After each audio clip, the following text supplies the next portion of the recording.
2 En época pasada, aunque no remota, el mercado de Valencia tenía una leyenda, que corría como válida en todos sus establecimientos, donde jamás faltaban testigos dispuestos a dar fe de ella. Al llegar el invierno, aparecía siempre en la plaza algún aragonés viejo llevando a la zaga un muchacho, como bestezuela asustada. Le habían arrancado a la monótona ocupación de cuidar las reses en el monte, y lo conducían a Valencia para hacer suerte, o más bien, por librar a la familia de una boca insaciable, nunca ahita de patatas y pan duro. El flaco macho que los había conducido quedaba en la posada de las Tres Coronas, esperando tomar la vuelta a las áridas montañas de Teruel. Y el padre y el hijo, con los trajes de pana deslustrados en costuras y rodilleras y el pañuelo anudado a las sienes como una estrecha cinta, iban por las tiendas, de puerta en puerta, vergonzosos y encogidos, como si pidiesen limosna, preguntando si necesitaban un criadico. Cuando el muchacho encontraba acomodo, el padre se despedía de él con un par de besos y 4 lagrimones, y enseguida iba a por el macho para volver a casa, prometiendo escribir pasados unos meses. Pero si en todas las tiendas recibían una negativa y era desechada la oferta del criadico, entonces se realizaba la leyenda inhumana, de cuya veracidad dudaban muchos. Vagaban padre e hijo, aturdidos por el ruido de la venta, estrujados por los codazos de la muchedumbre, e insensiblemente, atraídos por una fuerza misteriosa, iban a detenerse en la escalinata de la lonja, frente a la famosa fachada de los Santos Juanes. La original veleta, el famoso párdalo, giraba majestuosamente. Mía, chiquio, qué pájaro. Cómo se menea. Decía el padre. Y cuando el cerril retoño estaba más encantado en la contemplación de una maravilla nunca vista en el lugar, el autor de sus días se escurría entre el gentío, y al volver el muchacho en sí, ya el padre salía montado en el macho por la puerta de Serranos, con la conciencia satisfecha de haber puesto al chico en el camino de la fortuna. El muchacho berreaba y corría de un lado a otro llamando a su padre. Otro a quien han engañado, decían los dependientes desde sus mostradores, adivinando lo ocurrido.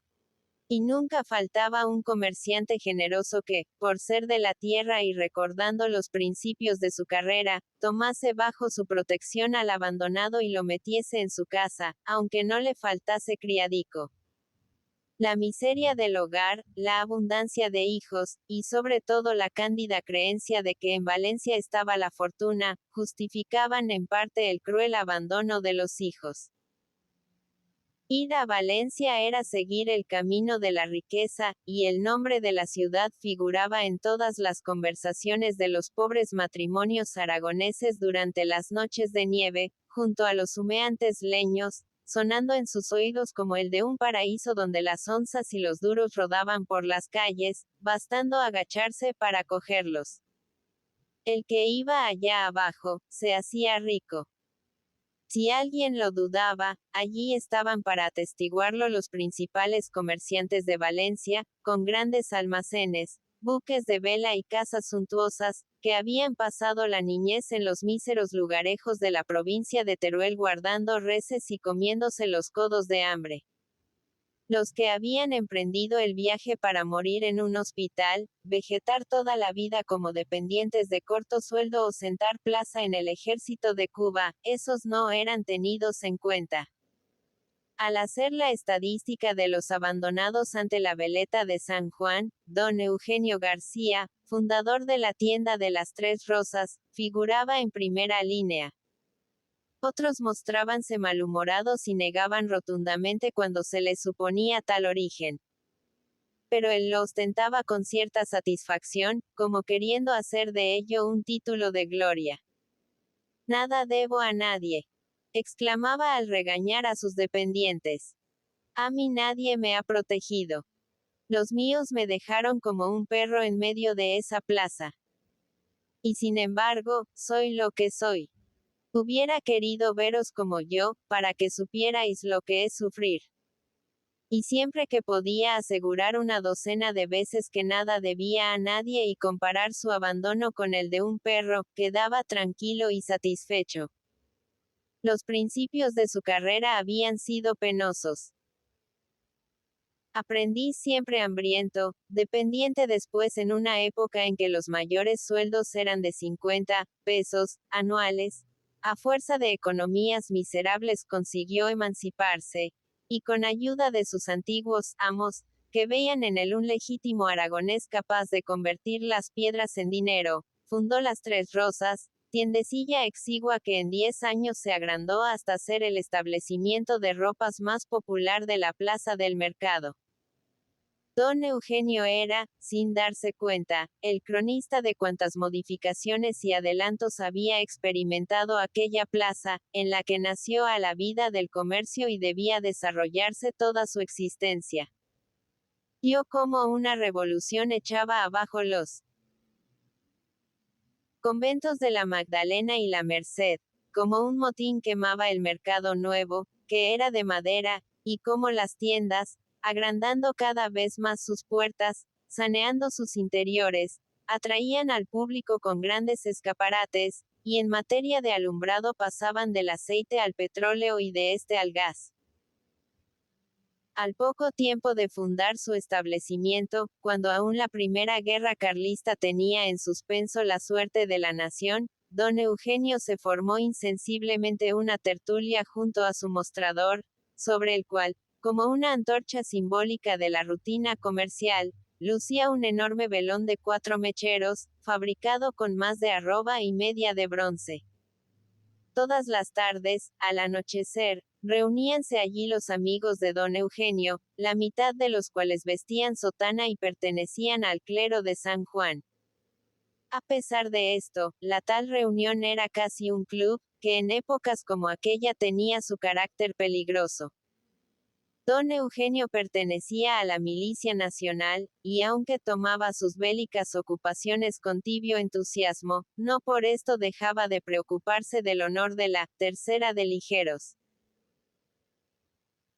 Cuando era preciso se calaba el chacó, martirizaba el pecho con el asfixiante correaje, y servía a la nación y a la libertad, yendo a pasar la noche en el Principal, donde comía melones en verano, se calentaba al brasero en invierno, en la santa y pacífica compañía de algunos otros comerciantes del mercado, que, olvidándose de la marcialidad de su uniforme, pasaban las horas de la guardia hablando de las fábricas de Alcoy o del precio del azúcar y de la seda. Todo esto sin perjuicio de faltar a la ordenanza, abandonando el puesto con frecuencia para dar un vistazo a sus casas. En la tertulia de don Eugenio se hablaba de Martínez de la Rosa y de su malogrado estatuto. Había quien audazmente elogiaba a Mendizábal y pedía el restablecimiento de la Constitución del 12. Se gastaban bromitas contra los serviles, sin faltar a la decencia. Se comenzaba a decir con expresión respetuosa, don Baldomero, cada vez que se nombraba al general Espartero, y todos callaban para escuchar religiosamente a don Lucas, el beneficiado de San Juan, un cura que el 23 había emigrado a Londres por liberal, y que pronunciaba conmovedores discursos hablando del pobre Riego, a quien comparaba con Bravo, Padilla y Maldonado. Era, en fin, la tertulia una reunión donde se desahogaba el liberalismo inocente de unos revolucionarios que, en costumbres y preocupaciones, imitaban a sus enemigos, y a pesar de haber sufrido de la dinastía reinante toda clase de desdenes y persecuciones, mostraban una fidelidad canina, y siempre era para ellos Fernando VII el rey mal aconsejado, Cristina la augusta señora, e Isabel la inocente niña. En esta reunión estaban todos los afectos y alegrías de don Eugenio. Al encender por las noches el velón y ver entrar las sotanas y las gorras de sus colegas, experimentaba la misma impresión que si se encontrara rodeado de una cariñosa familia. De los de allá, de aquellos que le habían abandonado sin lágrimas ni desconsuelo, nunca se acordaba. Sus padres habían muerto, pero ya se encargaron de recordarle la patria y todas sus miserias, el enjambre de primos, hermanos y sobrinos que cayeron sobre él tan pronto como circuló por el lugar la nueva de que hacía fortuna y tenía una tienda en el mercado. Llegaban en grupos, escalonando sus viajes por meses, cual hordas hambrientas que con la mirada querían devorarlo todo. El pariente rico era para ellos una vaca robusta, cuyas ubres inagotables les pertenecían de derecho. No tenía mujer ni hijos. ¿Para quién, pues, las fabulosas riquezas que aquellos miserables se imaginaban en poder de don Eugenio? Las demandas eran interminables, no desmayando los pedigüeños ante la aspereza del comerciante, poco inclinado a la generosidad. El invierno había sido duro, las patatas pocas y malas, el macho estaba enfermo, los muchachos descalzos, un pedrisco lo había arrasado todo. Y tras estos preámbulos entraban en materia con la petición de 20 duros para pasar el mal tiempo, de una pieza de sarga para vestir a la familia, y otras demandas menos aceptables. Si don Eugenio ponía cara de perro a las peticiones, surgía la protesta en la rapaz parentela que tanto le quería. «Id allá, granujas», gritaba el comerciante. «¿Qué os debo yo para que vengáis a saquearme? Nada tengo que agradeceros, como no sea haberme abandonado en medio de esa plaza». Entonces era de ver la indignación con que tíos y hermanos acogían lo del abandono.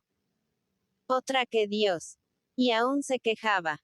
Pues si no le hubiesen abandonado sería el ahora comerciante con tienda abierta. Cuanto más, estaría guardando el ganado de algún rico. A la familia, pues, debía lo que era. Y si la turba de descarados pedigüeños no llegaba a decir que todo cuanto tenía su pariente les pertenecía de derecho, ya se encargaban sus exigencias insolentes y sus rapaces miradas de manifestar que este era su pensamiento. Producto de una de estas invasiones de vándalos con pañizuelo y calzón corto fue el entrar como aprendiz en la tienda de las Tres Rosas un chicuelo, al que don Eugenio le fue tomando insensiblemente cierto afecto, sin duda porque recordando su pasado se contemplaba en él como en un espejo. Era de un pueblo inmediato al suyo. Pasaba por pariente, circunstancia poco extraña en un país donde las familias, residiendo siglos y siglos pegadas al mismo terruño, acaban por confundirse, y llamaba la atención por su aire avispado y la ligereza de sus movimientos. Entró en la tienda hecho una lástima, oliendo todavía a estiércol y a requesón agrio, como si acabase de abandonar el corral de ganado. La vieja criada que administraba el hogar de don Eugenio tuvo que valerse de ungüentos para despoblar de bestias sanguíneas el bosque de cerdas polvorientas que se empinaban sobre el cráneo del muchacho, y concluido el exterminio, el amo lo entregó al brazo secular de los aprendices más antiguos, los cuales, en lo más recóndito del almacén y sin pensar que estaban en enero, con un barreño de agua fría y 3 pases de estropajo y jabón blando, dejaron al neófito limpio de mugre de arriba a abajo y con una piel tan frotada que echaba chispas. Con esto, el mísero zagalillo de las montañas de Teruel se convirtió en un aprendiz listo, aseado y trabajador, que, según las profecías de los dependientes viejos, llegaría a ser algo.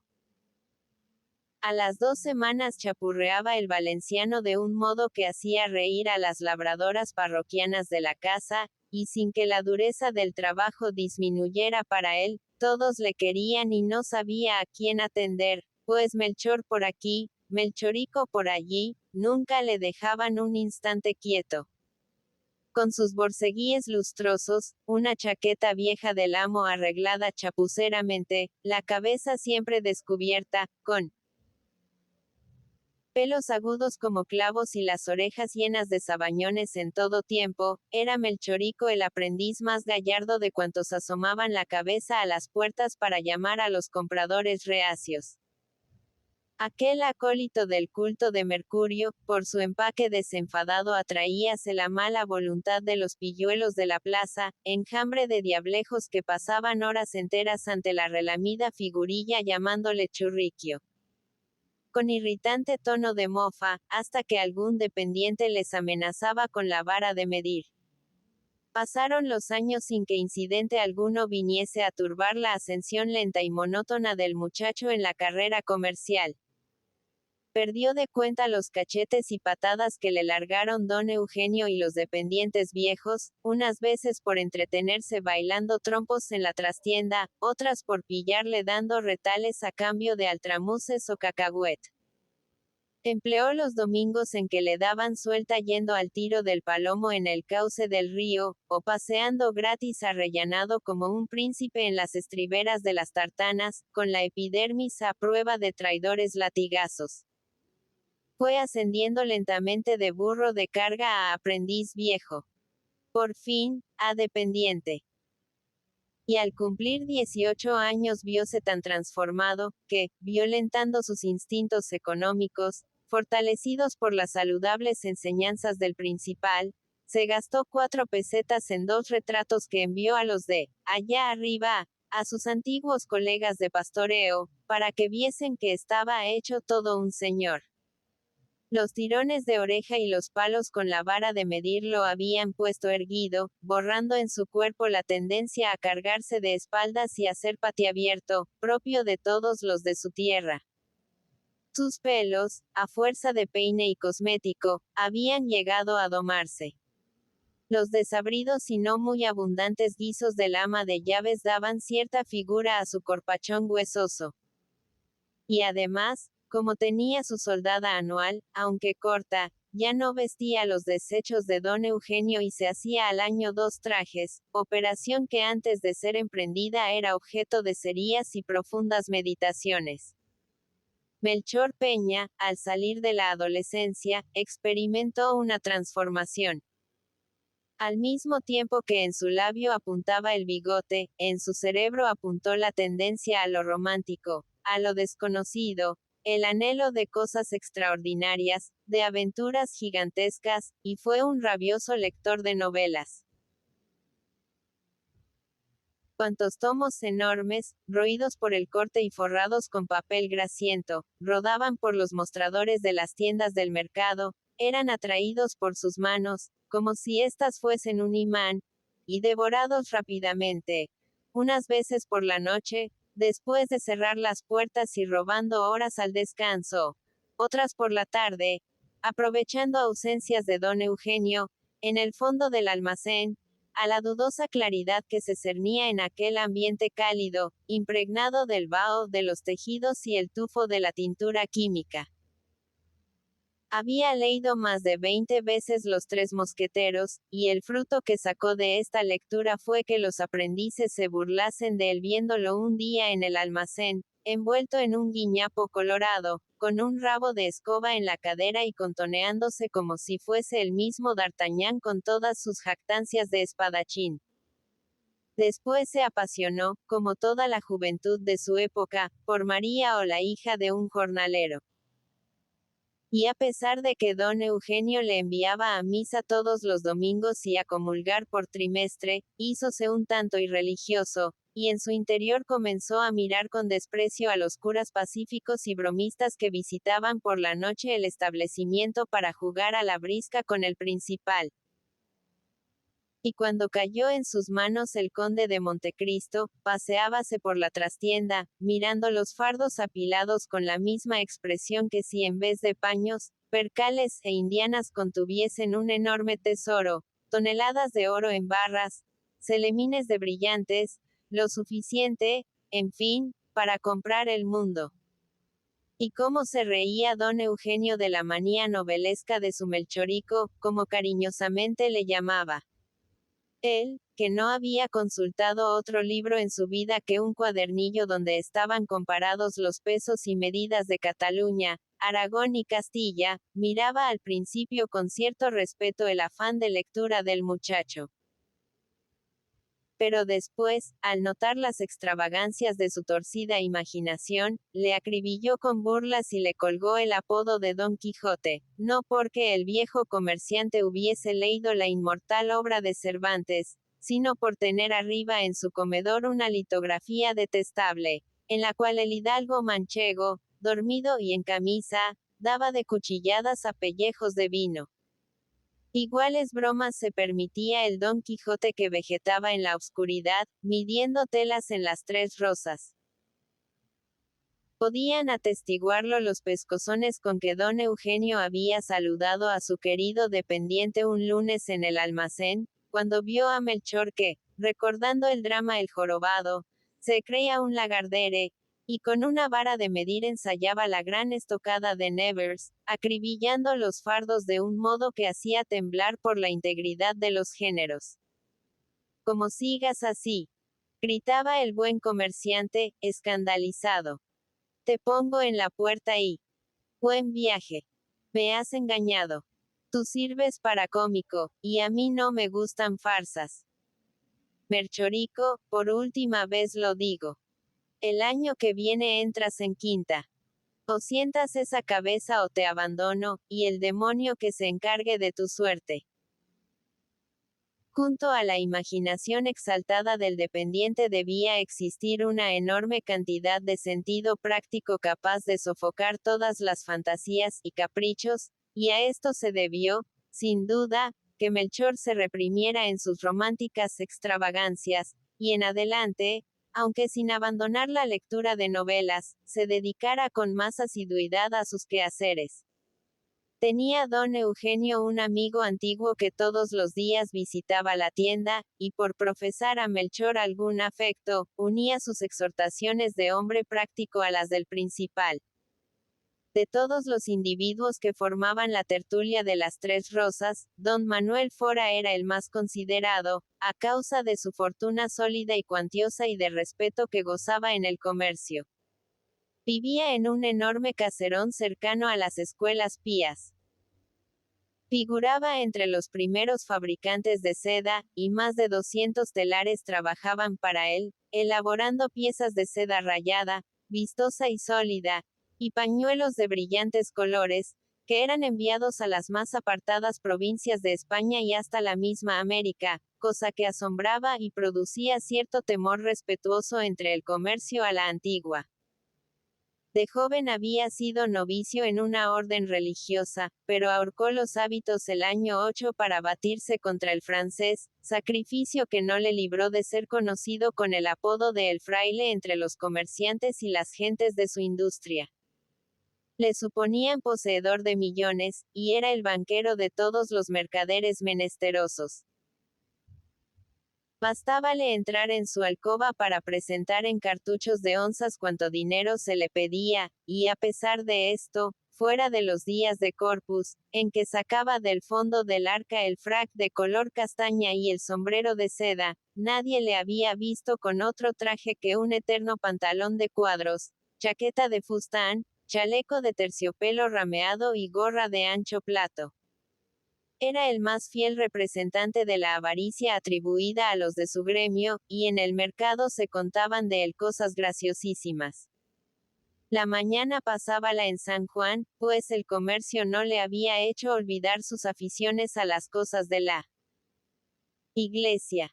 Tenía su puesto fijo en el banco de la junta de fábrica, y allí iban a buscarlo los que, necesitando con urgencia su auxilio, no reparaban en que estaba oyendo la 10ª misa y rezando el 100º rosario. Don Manuel, murmuraba el pedigüeño con voz misteriosa y arrodillándose cerca del banco. Necesito al momento 6.000 reales. Déjame en paz. Susurraba indignado el fabricante sin volver los ojos. Ni la casa del señor sabéis respetar. Búscame a la noche. Don Manuel, por Dios. Que la letra vence hoy, y he de pagarla o se deshonra mi tienda. 6.000 reales al 15%. Sálveme usted. Largo. No estoy ahora para asuntos mundanos. Don Manuel. Aunque sea al 20. Decía el infeliz con esfuerzo supremo. He dicho que no. Déjame en paz el alma. Al 25, don Manuel. Al 25. Me esperan en casa para que pague. Márchate, o llamo al sacristán. Pues bien. Al 30. Que sean al 30%, como la otra vez. Todo sea por Dios. Murmuraba suspirando dolorosamente. No dejáis tiempo ni para salvar el alma. Espérame en casa, yo iré así que termine este rosario. Te cobraré el 30 por ser tú. Que bien sabe Dios que a mí no me gustan estos negocios. Esto se contaba del célebre fabricante de sedas. Pero aunque en ello entrase en gran parte la exagerada malevolencia de sus enemigos, lo cierto era que don Manuel, con el producto de sus 200 telares siempre en actividad y los caritativos auxilios que prestaba desde el Banco de San Juan, iba formándose una fortuna, cuya cifra, por ser desconocida, rodeaba a su poseedor de cierto prestigio misterioso. El fabricante y el dueño de las Tres Rosas eran antiguos amigos, y hasta se murmuraba que el primero había ayudado a este con una generosidad extraña en los primeros tiempos de su comercio. Cuantos géneros de seda se despachaban en la tienda procedían de la fábrica de don Manuel, y de esto resultaba una continua comunicación entre el establecimiento de don Eugenio y el caserón del barrio de las Escuelas Pías, relaciones en las que servía de intermediario Melchor Peña, como dependiente de confianza. Él era quien iba al despacho de don Manuel a escoger pañuelos y piezas de seda, raso o terciopelo en aquellos armarios de roble con cerradura complicada, que databan del siglo anterior, y él también quien subía a los porches, donde con un tric-trac ensordecedor movíanse los telares y volaban las lanzaderas, haciendo surgir los ricos tejidos entre polvo y telarañas. Por efecto de las continuas visitas le trataron como amigo íntimo los de la familia de don Manuel. Este era viudo y tenía 2 hijos. Juan, un joven infatigable para el trabajo, meticuloso en los negocios, capaz, como su padre, de darse de cachetes por un ochavo. Y Manolita, una muchacha hermosota, que a los 17 años tenía el aspecto de una matrona romana, y a quien don Manuel no quería encargar de la administración de la casa en vista del poco aprecio que mostraba al dinero. Otra persona formaba parte de la familia del fraile. Pero los lazos que la unían a ella eran tan efímeros y débiles como los que atan una estrella errante a un sistema planetario. Era un estudiante de medicina, famoso entre los de su facultad como hábil tocador de guitarra, alegre confeccionador de chistes y calavera de los más audaces.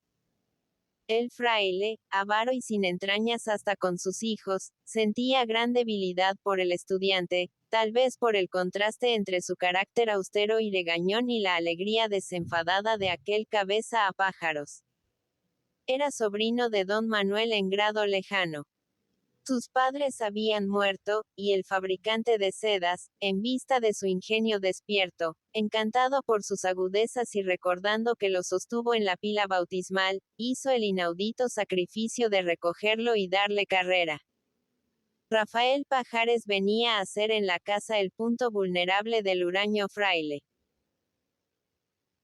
Parecía imposible que éste soportase las travesuras del estudiante, que traía revuelta toda la casa, persiguiendo a las criadas, entreteniendo con chistes a los tejedores e introduciendo algunas veces en su cuarto ciertos compañeros de facultad tan levantiscos como él, que al menor descuido saqueaban la despensa, y cuando no, hacían temblar los viejos pavimentos del caserón ensayándose a saltos en el manejo de la pandereta. Don Manuel, el hombre de las economías inauditas y las ruindades sin ejemplo, estremecíase de rabia al ver el uso que Rafael hacía de sus liberalidades. Regalábale una sotana nueva, y al punto la rasgaba en dos, quedándose con la parte del pecho y dando el espaldar a algún compañero pobre, con cuyo reparto iban ambos tan gallardos cubriendo con el manteo la desnuda trasera. Comprábale un tricornio flamante, y no acababa el día sin que el travieso muchacho le recortase los bordes caprichosamente hasta darle el aspecto de una fantástica cresta. Gustábale ir roto y sucio como los sopistas, y cada una de estas hazañas enfurecía al fraile, haciéndole gritar que aquello era robarle el dinero, y que el mejor día de un puntapié en tal parte iba a poner en la calle al desvergonzado sobrino. Pero bastaba que el loco adorador de la tuna sacara algunas habilidades, para que el viejo se diera por vencido y asegurase que el muchacho tenía mucha gracia. Igual influencia ejercía Rafael sobre los demás individuos de la familia. El hijo del fraile le toleraba, lo que no era poco, atendido su carácter, y en cuanto a Manolita, vivía pendiente de los labios de su primo. Aquella muchacha sencillota, a quien las amigas de la casa tenían casi por tonta y que no conocía más mundo que las tertulias de gente del arte de la seda, a las que la llevaba su padre, miraba a Rafael como la encarnación de lo extraordinario, de lo novelesco. Como un don Juan, cuyo cariño le disputaban ocultas y poderosas rivales. Se amaban desde niños, pero con un amor extraño, incomprensible y preñado de incidentes. Él era informal, ligero, casquivano. Tenía novias en los 4 distritos de la ciudad. Salía de noche para dar serenatas amorosas. Y ella, bajo su exterior abobado de muchacha tímida y devota, ocultaba un carácter varonil, un genio insufrible, el mismo estallido de nerviosidad iracunda y atronadora que se manifestaba en el fraile cuando le salía mal un negocio o un deudor se negaba a pagarle. Las peleas en voz baja y el estar de monos días enteros eran hechos frecuentes en estos amores que el padre y el hermano no conocían. Pero bastaba para vencer el enojo de Manolita una palabra chistosa del estudiante, una irónica protesta, algo que la desarmase, haciéndola prorrumpir en carcajadas. Con un pillo así era imposible estar seria mucho tiempo. Se necesitaba tener corazón de piedra para no conmoverse cuando, cogiendo la guitarra y poniendo los ojos en blanco, se arrancaba por el fandanguito de Cádiz, entonado después melancólicamente el triste Chactas, que hacía llorar a todas las muchachas de la época, o aquello otro punteado y expresivo que comenzaba. Inflamado mi pecho amoroso, solo en ti se cifraba mi anhelo. No. Ella le quería, y aunque le diese algún disgusto, consideraba a Rafael, a pesar de su sotana mugrienta y su cara de granuja, como un rendido trovador de los que en aquella época de romanticismo hacían el gasto en todos los extravíos de imaginación femenil. Melchor Peña, entrando con frecuencia en la casa, estaba al tanto de cuanto ocurría en el seno de la familia y conocía el carácter de cada uno de sus individuos. Don Manuel le apreciaba como muchacho laborioso y económico, que tenía lo que él llamaba, sangre comercial. Juan, primogénito del fraile, simpatizaba con él como acofrade en la orden del continuo trabajo y la conquista del céntimo. Manolita decía de él que era un chico simpático, aunque vulgarote, y Rafael, el famoso adorador de la tuna, tratábale siempre con un aire de desdeñosa protección, como si tuviese empeño en recordarle de continuo el abismo existente entre una futura lumbrera de la ciencia y un bosquecillo demostrador. Melchor correspondía a este desprecio con una antipatía profunda. Y no es que le hiriesen honradamente las zumbas del estudiante. Su odio provenía del poco aprecio que éste mostraba a Manolita. Ser dueño de la voluntad de aquella mujer y corresponder a su afecto con infidelidades era un pecado imperdonable a los ojos del pobre Melchor, que amaba a Manolita en silencio, siempre en perpetua batalla interna, tan pronto dispuesto a declarar su pasión como arrepentido de su audacia. Habíase enamorado de la hija del fraile, no repentinamente y a la primera mirada, como los protagonistas de aquellas novelas que con tanta fruición leía, su pasión se había formado lentamente, por escalones que poco a poco había ido subiendo. Un día se fijó en que Manolita tenía unas hermosas mejillas de melocotón con ligera película, más fina que el terciopelo de a 4 duros vara. Otro, hizo la observación de que sus ojos eran, ardientes ascuas, imagen del dominio común de todos los novelistas por el conocidos. Una noche hasta llegó a pensar, revolviéndose en su menguada cama de dependiente, que la hija de don Manuel estaría admirablemente formada, a juzgar por su exterior escultural. Otra frase 100 veces leída. Y el resultado de estas y otras observaciones fue confesarse a sí mismo que era esclavo de Manolita y la amaría hasta la muerte. ¡Qué adoración tan constante la del pobre muchacho! 2 años estuvo lanzando tiernas miradas a la joven cada vez que por asuntos del comercio iba a casa del fraile. Su imaginación novelesca soñaba un rapto, después de matar en desafío al infame estudiantón, con otras 1000 barbaridades por el estilo, y lo mejor del caso era que quien tales barrabasadas se sentía capaz de ejecutar temblaba como un niño en presencia del ídolo amado, y 100 veces se le atragantó la declaración que tenía pensada y aprendida, sin faltar punto ni coma. Por fin, Manolita supo que Melchor la amaba gracias a una carta de este, en la cual, conforme al patrón de todas las declaraciones, comparaba su corazón con el Vesubio, y comenzando con las consabidas frases. Señorita. Desde el monte en lo que la vi a usted, etc. Terminaba. Salve usted este corazón que está herido de muerte.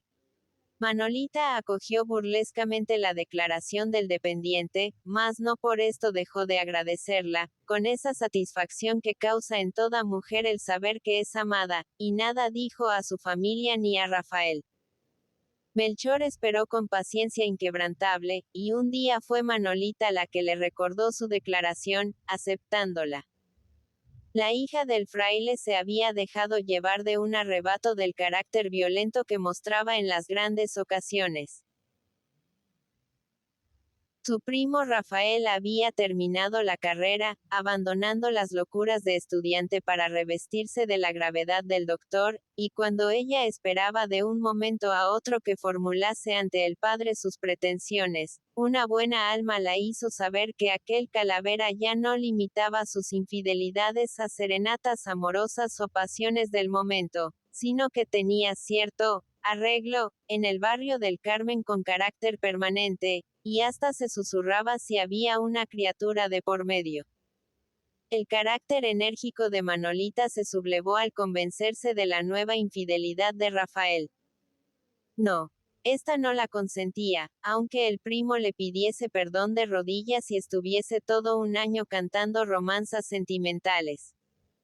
Quiso vengarse, atormentar al infame, aunque para eso tuviese ella que sufrir, y nada le pareció mejor que aceptar las pretensiones de aquel tendero que la adoraba. El asunto se arregló con prontitud. Don Eugenio, que se sentía viejo y estaba dispuesto a traspasar las 3 rosas al dependiente predilecto, encargóse de hablar a su amigo el fraile. Este no tenía gran empeño en conservar en casa una hija que ignoraba el valor del dinero y gastaba mucho en trajes, según él decía. Y como el novio la aceptaba sin un céntimo de dote, la boda se arregló, y a los 3 meses la señora de don Melchor Peña entró triunfalmente en sus dominios de la plaza del mercado. 7 años duró el matrimonio, y su único fruto fue Juanito, a quien pusieron tal nombre por apadrinarle el hermano de Manolita, o más bien, doña Manuela, pues el estado de maternidad, ensanchando sus macizas carnes de matrona, habíanla dado un aspecto respetable y majestuoso. Aquel marido aceptado en un arrebato de ira, si no llegó a inspirarla amor mereció la tierna simpatía del agradecimiento. Levantábase Melchor al amanecer, y después de arropar cuidadosamente a la señora, rogándola que no abandonase la cama antes de las 9, bajaba a la tienda para vigilar a los dependientes en las primeras ocupaciones del día. Subía a la hora de comer, para reír como un loco con las gracias de Juanito y revolcarse muchas veces por el suelo, imitando a ciertos animales, para satisfacer las tiránicas exigencias de aquel monigote que traía revuelta toda la casa. Comía lo que le daban, acogía como indiscutibles todos los actos de su mujer, y curado ya de las manías románticas, solo pensaba en los negocios y en conquistar una fortuna para que su esposa pudiese ver realizadas sus altas aspiraciones. Doña Manuela gozaba de una libertad absoluta, como jamás la había soñado.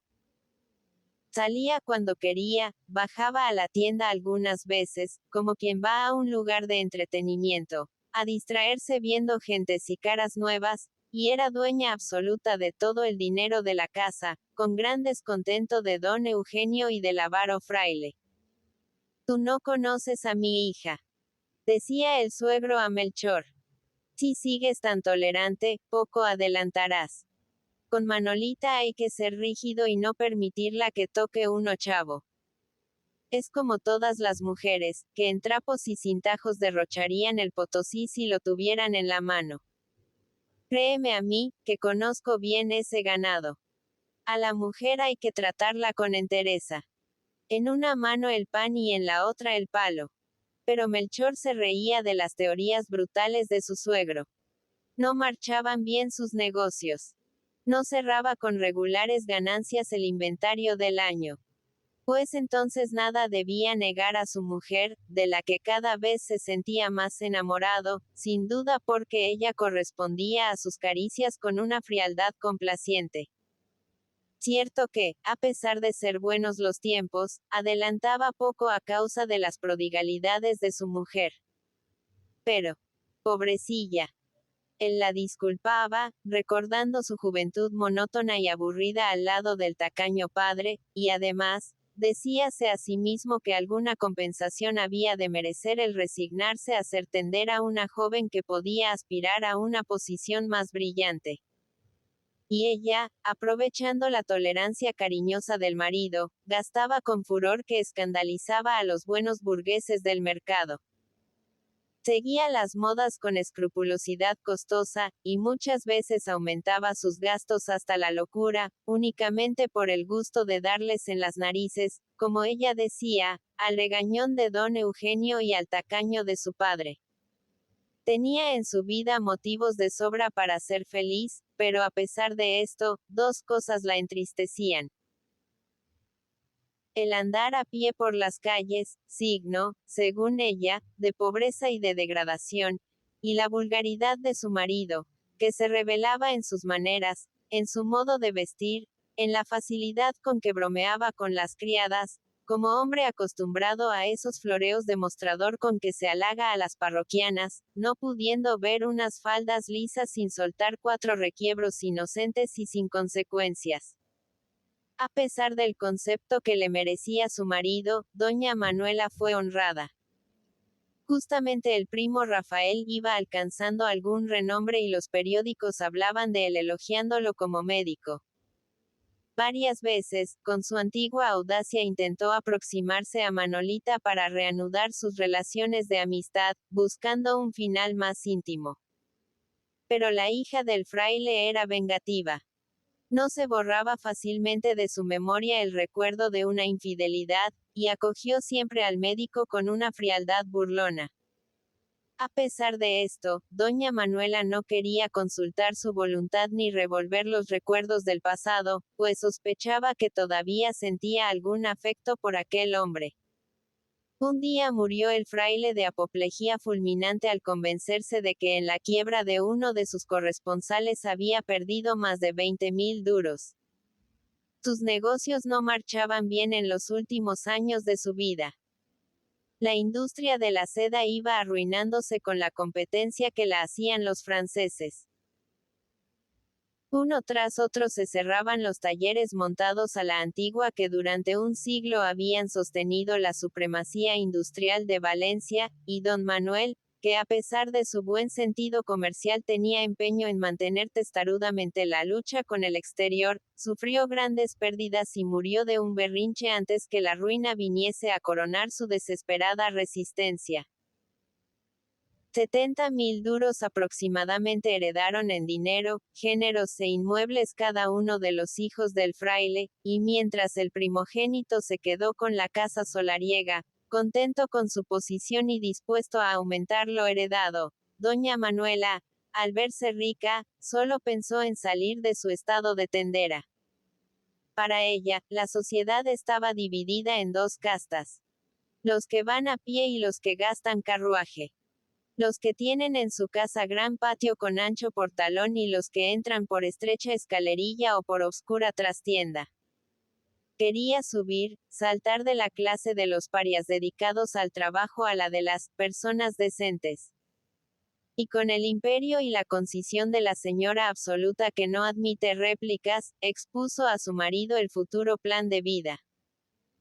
Puesto que el dependiente mayor, Antonio Cuadros, se había casado con Teresa, la criada, y por tener algunos ahorrillos pensaba establecerse, que se quedara con la tienda y con don Eugenio, que quería acabar su vida agarrado a ella como una lapa. El precio del traspaso ya lo iría pagando Antonio poco a poco, y ellos levantarían el vuelo inmediatamente para ir a formar un nido en una gran casa cerca del mercado, una finca soberbia, con ancho portal, gran patio, cuadras profundas, y en el piso superior magníficas habitaciones. Inmuebles que el difunto fraile había adquirido por poco dinero, prestando usurariamente a un conde tronado. Todo se realizó tal como lo dispuso doña Manuela, y ésta, a los pocos días, recordaba como un sueño la estancia de 6 años en la tienda del mercado, y se consideraba feliz pudiendo pasear en Berlina por la Alameda y teniendo un lacayo a sus órdenes para enviar recaditos a las nuevas amigas, esposas de magistrados y militares, señoras a las cuales, por ser rica, trataba con aire protector. Lo único que la entristecía era su grandeza en el carácter del marido. Pobre don Melchor. La riqueza purgábala como un delito, y su vida de rentista ocioso y de acompañante en paseos y ceremonias resultábale un infierno. Desde por la mañana tenía que endosarse el chaqué y el sombrero de copa, para estar dispuesto a acompañar a la señora. Oíase llamar torpe a todas horas porque en las visitas cerraba la boca, o si la abría era para soltar ingenuidades y franquezas que recordaban su origen. Y, oh tormento insufrible, su Manolita no le permitía jamás que se quitara los guantes y hasta quería que comiese con ellos, para ir, según ella decía, acostumbrándose a los usos de la gente elegante. Y el diario paseo por la Alameda. Dios, qué sonrojo. Tenía ella empeño en entablar grandes amistades, y no pasaba cerca de su berlina autoridad o persona conocida sin que Melchor le saludase solemnemente con un sombrerazo hasta las rodillas, ruborizándose muchas veces al ver el gesto de extrañeza con que aquellas personas contestaban a la reverencia de un ente desconocido. Esto de que le mirasen como un pájaro raro no estaba en su carácter, pero tenía miedo a Manolita y a los iracundos pellizcos con que acogía sus desobediencias. Pobre don Melchor. Cuán caro le costaba ser esposo de una mujer hermosa y rica. Aburríase con el trato de unas personas a las que no podía entender, su esposa solo le hablaba para proporcionarle nuevos tormentos, y únicamente se sentía feliz cuando, puesto de 25 alfileres, huía de casa, buscando en el mercado a sus antiguos amigos. Aparentaba gran conformidad con su nueva posición. Amaba a Manolita y no quería decir la verdad sobre su carácter. Pero con el astuto don Eugenio no valían disimulos. Mira, muchacho, tú nos engañas. No, no eres feliz. Aunque me lo jures. Tú tienes, como yo, sangre de comerciante, y el que nos saque de este mostrador y nuestras costumbres, nos mata. De seguro que ahora, siendo rico, levantándote tarde y paseando en carruaje, te acuerdas con envidia de los tiempos en que bajabas a barrer la tienda a las 6 de la mañana y echabas un párrafo con las criadas que van a la compra.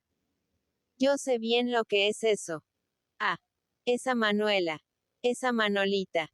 El otro día se lo decía yo a su hermano. Ella te ha de matar, y ya estás en camino. Tú no puedes tirar con una vida así. Jaula nueva, pájaro muerto. Y estas profecías fúnebres, que, dichas con franqueza, a lo aragonés, espeluznaban al infeliz Melchor, se iban cumpliendo poco a poco.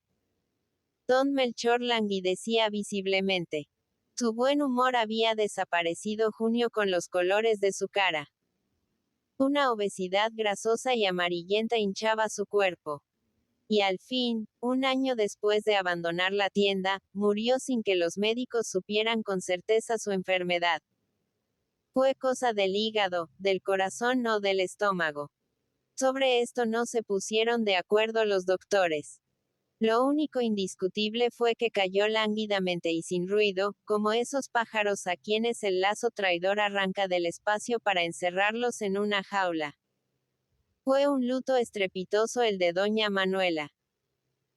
Misas a centenares, funerales a toda orquesta, limosnas a porrillo, y lágrimas y lamentos que afortunadamente tenía el poder de evitar con sus frases chistosas el doctor don Rafael Pajares, quien, como médico de alguna fama, había sido llamado en los últimos días de la enfermedad del marido, lo que aumentó la languidez de este y su desesperado desaliento. Ya sabía doña Manuela que no era muy correcta la presencia del antiguo novio en los primeros días de su viudez. Pero al fin era su primo, y trataba con tanto cariño al huérfano Juanito, con tales cosas sabía alegrar al pequeñín, que éste no podía pasar sin el tío Rafael. Quien más murmuraba contra tales visitas era don Juan, el hermano austero, huraño y de pulcra rectitud. Pero sus quejas fueron, recibidas tan acremente, que acabó jurando no volver a poner los pies en aquella casa.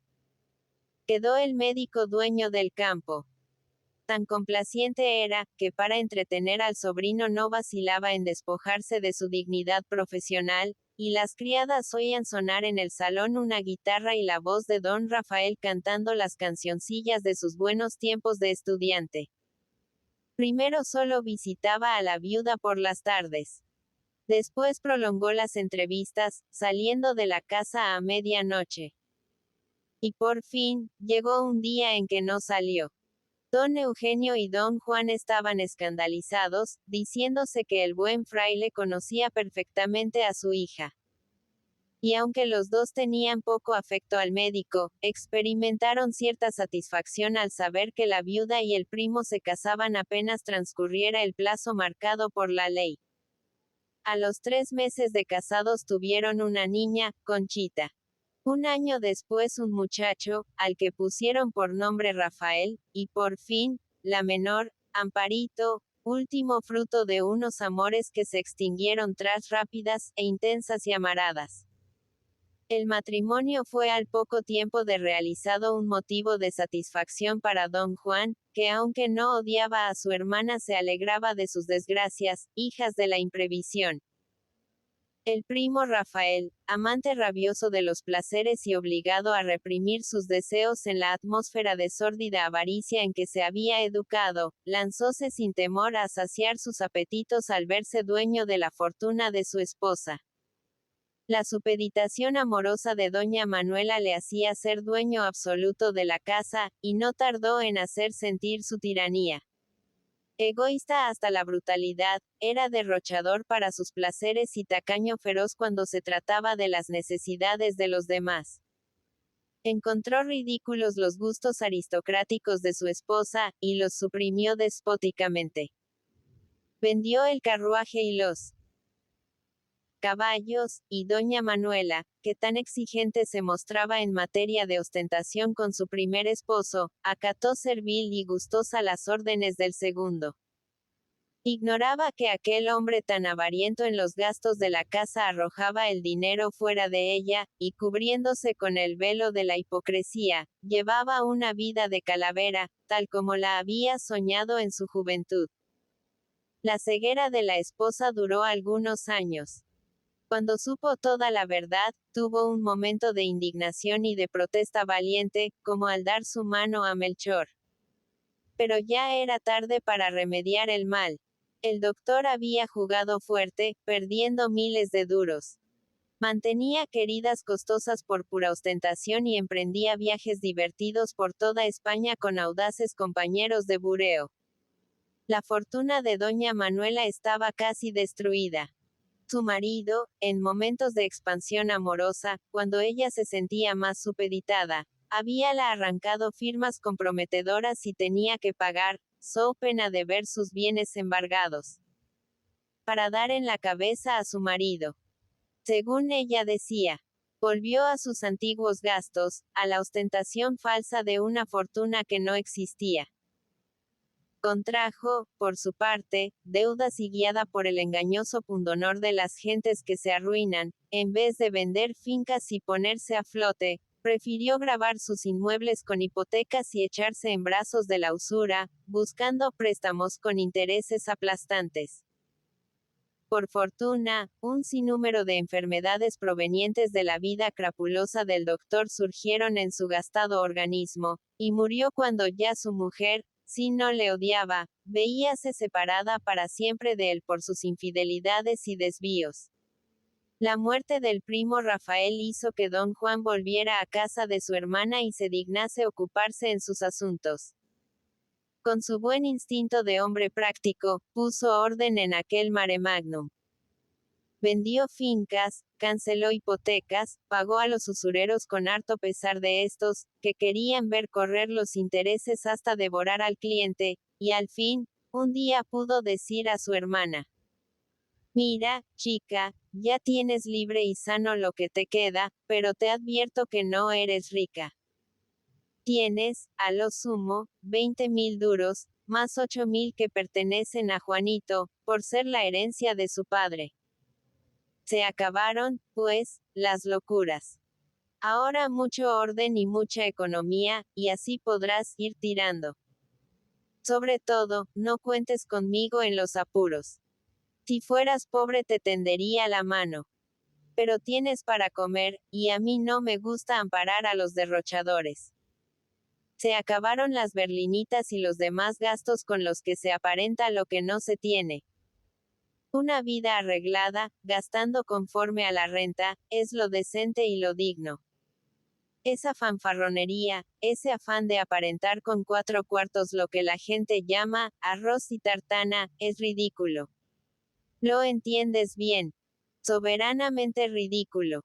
Doña Manuela sintióse impresionada por los consejos de su hermano, y por mucho tiempo los siguió escrupulosamente. Dedicóse a criar a sus hijos, es decir, a los hijos de su segundo matrimonio, pues el pobre Juanito siempre había sido tratado con falso cariño, con un desvío encubierto, como si doña Manuela quisiera vengar en el pobre chico el haber sido poseída por su difunto padre. Aquella mujer resultaba incomprensible. Al marido fiel y bondadoso apenas lo nombraba, como si su matrimonio hubiese sido de algunos días. Y en cambio, de aquel calavera que tanto la hizo sufrir habíase forjado después de muerto una figura ideal, y ya que no de sus virtudes, hablaba a todos de su talento, pintándolo como un sabio ilustre, cuya ciencia no había podido apreciar el mundo.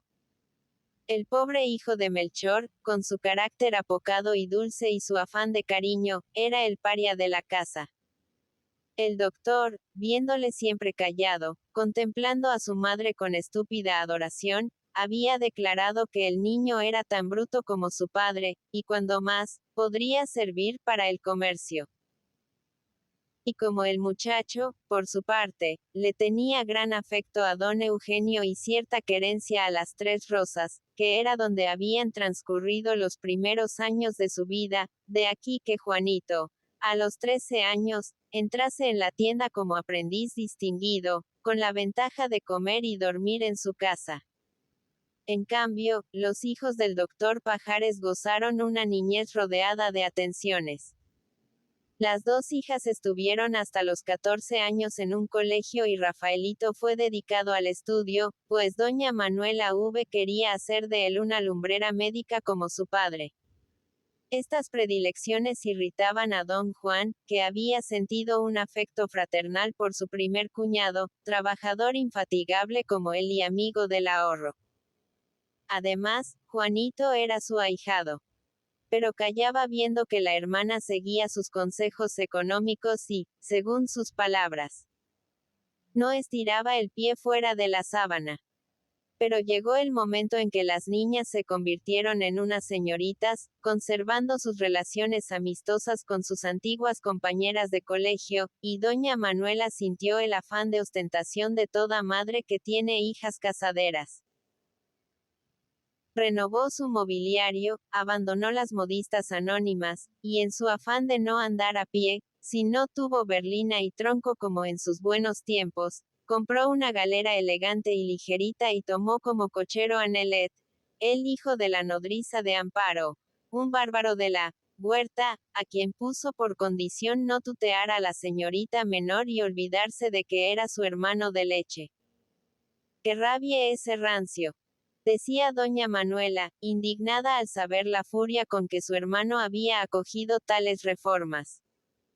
Cree que toda la vida la hemos de pasar como unos miserables, con pan y cebolla y un vestido viejo.